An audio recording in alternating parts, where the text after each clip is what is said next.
మీ పక్క పల్లెటూరు రమాదేవి. ఎలా ఉన్నారు? బాగున్నారా? మీరందరూ బాగుండాలని కోరుకుంటున్నా. నేను చాలా బాగున్నా. ఈ వీడియో వచ్చేసి రథసప్తమి రోజు అండి. ముందుగా మీ అందరికీ రథసప్తమి శుభాకాంక్షలు అండి. అందరూ పూజ బాగా చేసుకున్నారా? నేను కూడా పూజ అయితే చేసుకున్నానండి. సింపుల్గా ఇవాళ అయితే నేను రథసప్తమి రోజు పూజ అనేది చేశాను. అది తులసమ్మ దగ్గరే చేశానండి. తులసమ్మ దగ్గర అనేది మీకు షేర్ చేస్తున్నాను. ఎక్కువ శాతం తులసమ్మ దగ్గర చూపెడతాను వీడియో అనేది. ఎందుకంటే మనకు ఆరు బయట కాబట్టి సూర్యుడు చక్కగా కనపడతాడు. మనకు దేవుళ్ళ దర్శనం ఇచ్చేది సూర్య భగవానుడే కదండి. చక్కగా బయట కూర్చొని తులసమ్మ దగ్గర కూర్చొని చక్కగా పూజ అయితే చేసుకున్నాను. పూజ అంతా అయిపోయినాక మీకు షేర్ చేశానండి. ఇప్పుడు వచ్చేసి పొద్దున్న అయితే ఇల్లు వాకిలు ఉడిచేసి ముగ్గు వేసేసుకున్నాను. రథం అయితే వేసేసుకున్నానండి. సింపుల్గా ఎలా ఉంది రథం? బాగుందా? బాగుంటే కనుక కామెంట్ చేయండి.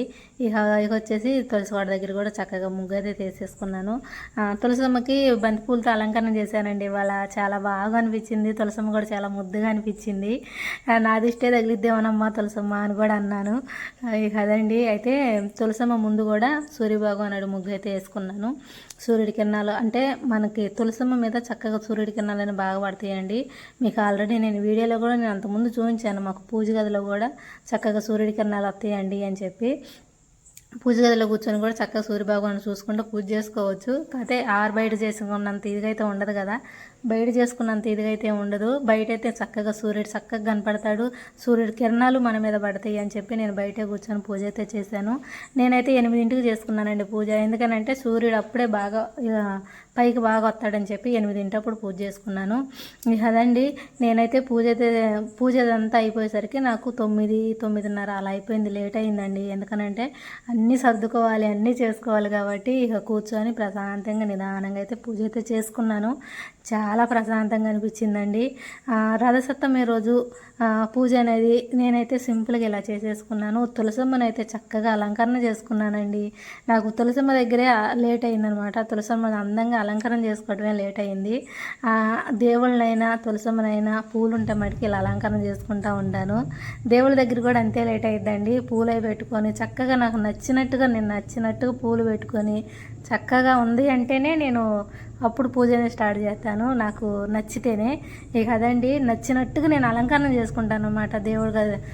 దేవుడి గదిలోనైనా తులసమ్మ దగ్గరైనా నాకు నచ్చినట్టుగా అలంకరణ చేసుకొని పూజ చేసుకుంటాను. ప్రశాంతంగా అనిపించిద్దండి. చాలా ప్రశాంతంగా అనిపించింది. తులసమ్మని అయితే చక్కగా ఇలా అలంకరణ అయితే చేసుకున్నాను. ఇక ఈ చెట్టు వచ్చేసండి నేను బిందులో నాటానండి. మా ఇల్లు కట్టేటప్పుడు అది నీళ్ళ కోసం అని వాడాను. బింది స్టీల్ బింది సిలిం పట్టింది. అందుకని పక్కన పెడితే దానిలో కొంచెం మట్టి పోసి ఈ మొక్క అయితే పెట్టానండి. ఇది కూడా మా ఇంటి పక్కన వాళ్ళకి మొక్క ఉంది. వాళ్ళ దగ్గర కొమ్మ తీసుకొని మొక్క పెట్టాను. చక్కగా పూలైతే పోతుందండి. భలే పోతుంది. ఆ చెట్టు పేరు అయితే నాకు తెలియదండి. మీలో ఎవరికైనా తెలిస్తే కనుక కామెంట్ చేయండి. ఇక అదండి. అంతా అయిపోయినాక ఇక గడప దగ్గర కూడా మనం పూజ చేసుకోవాలి కదండి. చక్కగా పసుపు రాసి బొట్లు పెట్టేశాను. అటు ఇటు కొంచెం ప్రవదుల్లో ఉప్పు వేసుకొని నిమ్మకాయతో కోసి పెట్టేసుకొని అక్కడ కూడా పూలు పెట్టుకొని గడప దగ్గర కూడా పూలు పెట్టుకున్నానండి. చక్కగా పూలు అయితే పెట్టేశాను. దర్వాజకు కూడా అండి బంతిపూలు గుచ్చి మాలల్లో వేసుకున్నాను. ఈ బంతిపూలు వచ్చేసండి మా అత్తయ్య తీసుకొచ్చింది. మా అత్తయ్య చేల నుంచి మిరదాట్లో ఉన్నాయంట. వాళ్ళ దగ్గర అడిగి తీసుకొచ్చింది. ఇక అందుకని చెప్పి నేనైతే చక్కగా గడపలకి తులసమ్మకి దేవుళ్ళ దగ్గర అన్నిటికీ చక్కగా అలంకరణ చేసుకున్నానండి. చాలా బాగా అనిపించింది. ఇక పండగ వాతావరణం అనేది మీకు తెలిసిందే కదా. మనం ఎంత చేసుకుంటే అంత బాగా నీట్గా ఉంటుంది. ఇల్లు కళ్ళకళ్ళాడుతూ ఉంటుంది అనమాట. ఇక అదండి. నేను ఎక్కువ శాతం నేను తులసమ్మనే చూపించాను. ఎక్కువ నేను పూజ గదిలో చూపించలేదు. తులసమ్మనే చూపించాను. ఇది కూడా నా పూజ అంతా అయిపోయినాక అప్పుడు చూపించానండి. ఇక్కడ మీకు సూర్యభగవానుడు కూడా చక్కగా చూపించాను. చక్కగా వెళ్తురు వస్తుందని కూడా చక్కగా చూపించాను. ఇక్కడ వచ్చేసి నేను లోపలికి వచ్చి మీకు చూపెడతాను అనమాట మా గడపని. అలాగా మా ఎదురింటి వాళ్ళది కూడా కనపడుతుందిలేండి. మా ఎదురు వాళ్ళది ఇల్లు అనమాట. ఇక వచ్చేసి తర్వాత ఇక మళ్ళీ ఇక్కడ తులసమ్మని మళ్ళీ తీయాలనిపించిందండి. అందుకని చెప్పి మళ్ళీ తీశాను ఇక్కడ.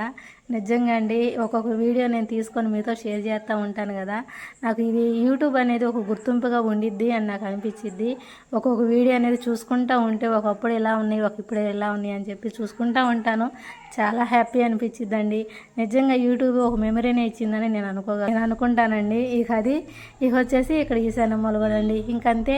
అంతమించి ఏమి లేదు. నేనైతే పూజ అంతా అయిపోయినాక మీకు ఇక్కడ షేర్ చేస్తున్నాను. ప్రశాంతంగా ఇవాళైతే పూజ చేసుకున్నాను. చాలా ప్రశాంతంగా చేసుకున్నాను.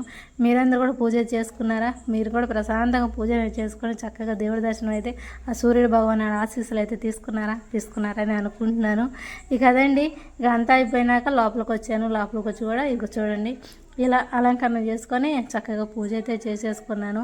అంత క్లియర్గా అయితే కూడా చూపించలేదు. ఇక అదండి, ఈ వీడియో నచ్చిందని అనుకుంటున్నాను.